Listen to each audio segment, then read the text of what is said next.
What's going on? I'm Rob Trejo Jr., and we are in June. It is draft month. We're going to take this video and this presentation a little bit slower. It's not going to be edited that much. It's more of like a podcast, a video podcast, if you will. So if you're not watching on video on YouTube, if you're listening to this on audio, you're missing out. Got a whole bunch of stuff over here on YouTube, visuals to go along with what I'm going to be going. And what we're going to do is that we're going to do a full deep dive and bring you a San Antonio Spurs draft guide that will be broken down into three parts, right? First thing that we're going to do, the part one of three, is going over the Spurs draft process. I'm going to give an outside looking perspective on how the Spurs do things come lottery time. And what we'll talk about is what is important. We'll talk about if drafting a guard is a good idea or a bad idea, what Brian Wright has done the past two seasons picking in the lottery, as well as we'll talk about if there is a right or wrong approach when choosing in the lottery between best player available and drafting for need. The next thing that we'll do, the second part of this draft guide, is that I put together a big board of expected players to be available for each of the four picks that the Spurs own on draft night. This is my personal list, and it should be noted that my list does not have players who are expected to be surely gone by the time the Spurs are on board. And in other words, if there is a player that's slipped for some reason, I have no problem the Spurs picking him up. Part three and final part of this draft process is a full look, kind of like a wide scope look of my big board, a couple of best players, a couple of best worst case scenarios for draft night, right? So I have a couple mock drafts to go over of some good nights for the Spurs coming out of a draft night and some nights that are a little bit mediocre, leaving us wanting a little bit more. So let's get right into this and talk about what is important for the Spurs. This is something that no one ever really talks about when talking about acquiring new personnel in this organization. And that is that character matters. What matters the most to this organization is something that you can't just see when you're looking at film. I mean, these are qualities and character traits and personality histories, reports and off-court habits and interview responses that you get from players. That you go talk to the coaches from their college days and you ask them, how coachable are these kids? All these, like categories that go into evaluating a player when you're scouting a player, they matter a lot. And these are things that we know nothing about. And I think these are the things that matter most to the Spurs, right? All of these categories, they weigh more, right, than any, performance based statistic that you can pull from their college season. Because, as we've seen, from like drafting Devin Vassell, right? We knew that he was kind of pigeonholed his whole career pretty much as a player. He's always been a role player on a really good team.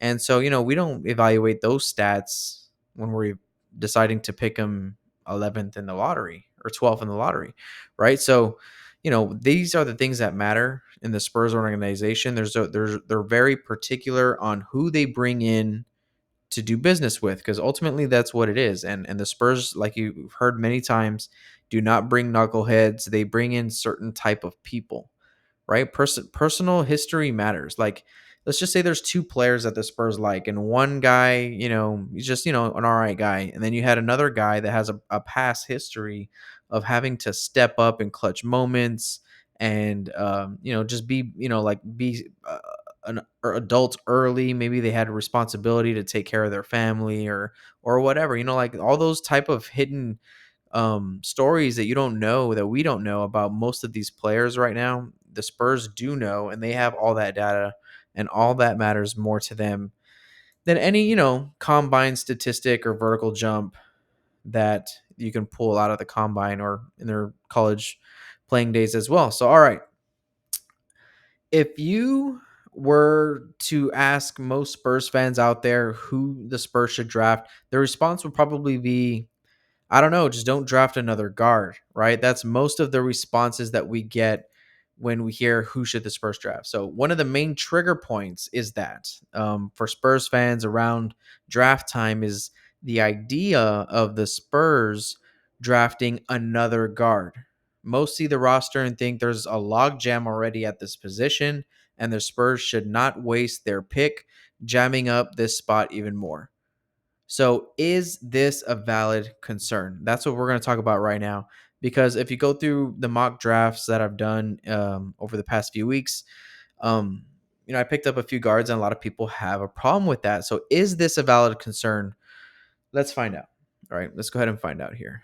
Um, First, let's look at the current guards on the roster for next season. Going into the 23 season, guaranteed on the Spurs roster, you have DeJounte Murray, Devin Vassell, Joshua Primo, Romeo Langford, and Josh Richardson. Non-guaranteed, you got Trey Jones, Joe Wieskamp, and unrestricted free agent Lonnie Walker. I put a couple asterisks here by Devin Vassell and Joshua Primo, and that's because I think in time they're going to be small forwards. I think they're both still young and 6'5", 6'6", 6'7". I think they might end up being 6'8", 6'9" in due time. They might end up being on the wing and slide them down to the small forward position. But for now, they're shooting guards on the roster.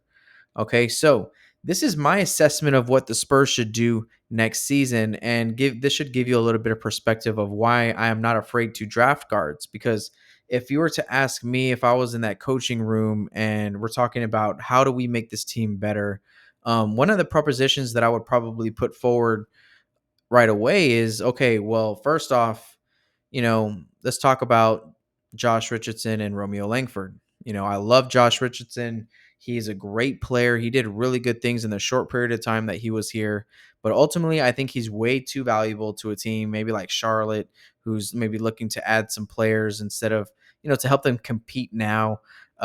Maybe they're willing to give up a 15th pick or their 15th pick in this draft or something along those lines, mid first round for Josh Richardson. I don't think is out of the ballpark of possibilities. And Romeo Langford, I really don't know what his ceiling is, but the commitment has not been. We're not overly committed to Romeo Langford or Josh Richardson at this point. We acquired them for Derek White, someone who we're extremely committed to. And I wouldn't be surprised if the Spurs move them. And I actually think it's a good thing to acquire assets or players, mostly assets. I would trade them for picks next season or this season even. Re-signing Lonnie Walker is not something that I would do at this point. I would let him go and let him explore other options. Joe Wieskamp, I wouldn't mind bringing back on another two-way deal. But other than that, that's about it. Trey Jones, on the other hand, I would not mind extending him to a multi-year deal. Definitely guarantee his deal for this upcoming season, which needs to get done right after this draft that we're talking about here.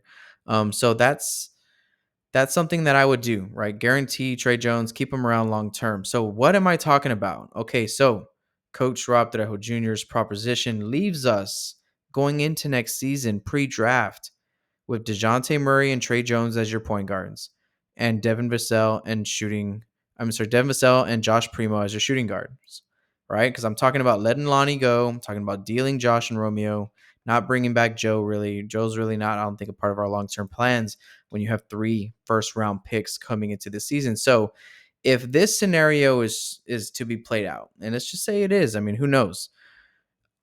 This scenario leaves room on the table in case the Spurs pick 2 or 3 guards up and out of two. Look, this leaves room on the roster in case 2 or 3 of the picks were best player available at the time were guards.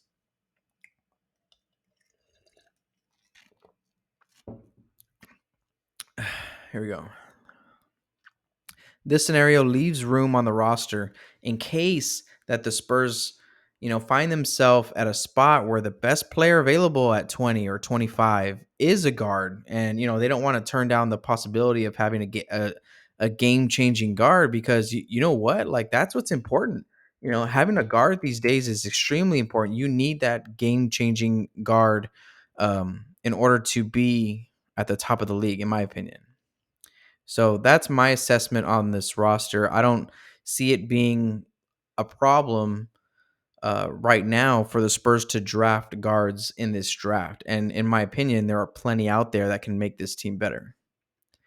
All right, so let's take a look into the history of what the Spurs have done over the past 2 years in the lottery and to what Brian Wright is up to when he's evaluating these picks, right? So what we're going to do is look at, if you guys don't know who Brian Wright is the GM of the Spurs now and is in charge of making these selections. And it used to be RC Buford, but Brian Wright has been at the helm and been in the shadows for a few years now, a few years.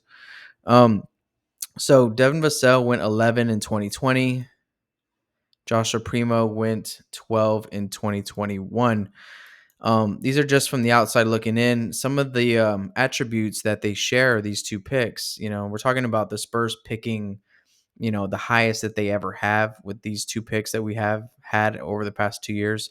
And something that they both have in common are athletic upside. I think Joshua Primo and Devin Vassell definitely have untapped athletic potential at this point. Obviously, Joshua Primo still growing at the age that he is. Devin Vassell being long and athletic and not really filled out as much kind of reminds me of like a young Iguodala who was kind of athletic and lean when he came into the league, but then just kind of put on the size as the years went on. Devin Vassell definitely has that in his future. Another thing that they had in common was the fact that they had unselfish histories, right? So if you don't know the story of Devin Vassell, when he was in high school, he was like a second guy or third guy on a really good team for a few years, right? For a few years. And then Florida State kind of had him in a similar role. And he was at Florida State for 2 years. So he stayed after his rookie season, developed, took a bigger role his next season, did very well with that role, but still was never really the main option on that squad. Always talented enough to be that guy, was never in a situation to do it because he was unselfish enough and a great teammate enough, willing to sacrifice for the overall success of the team. Joshua Primo is a similar situation. Going into his year at Alabama, he was like the second or third option most nights, where he's just kind of been in that spot up shooter and transition role, but he was doing it at such a high efficiency at such a young age that with his size and lengths and physical attributes, just makes him a really interesting prospect. And both of these guys are modern day players. I think for the future of the NBA, we'd be foolish, I think, to invest maybe the future of the franchise in a big man. Even though I think there's a trend right now where like you got Joel Embiid, Giannis, Nikola Jokic, right? All these great big men out there. Um, so I don't know. Maybe that does change, but for the most part, for many years now, it's been how much points can you score? Where is your perimeter play at? On both ends, and that's what's most important these days. So, Giannis won a ring. Um, we'll see if anyone else wins a ring. If you look at Boston right now and Golden State, who are in the finals, you got Steph Curry, you got all the wings and developed young players and Golden State that are more perimeter oriented, and then you have their wings in Boston, right, with Jason Tatum and Jaylen Brown, right? Marcus Smart, who's really like a shooting guard, Derek White, obviously, right? So they're modern day players, Devin Vassell and Joshua Primo. They show flashes of elite offense, scoring at low usages in their college days, right? They were asked to do very little, but they were asked to do it very good, very well, right? They're like, be the best at what you got. And I think they deliver on those things. They have easy 3-point strokes, which is obviously something that we need. We've needed in the Spurs organization for a few years now from our best players. We need our best players to be able to shoot threes. LaMarcus Aldridge couldn't do it. DeMar DeRozan wouldn't do it. DeJounte Murray starting to do it a little bit this season. Derek White couldn't do it, ended up on another team. Lonnie Walker, inconsistent at it. We need guys like Devin Vassell and Joshua Primo to step it up and be, challenging their productivity to be best in the league at it. That's where their bar needs to be. Not just being okay at it and maybe, 38%. No, be better than that from three. And I think they have the capability to do that.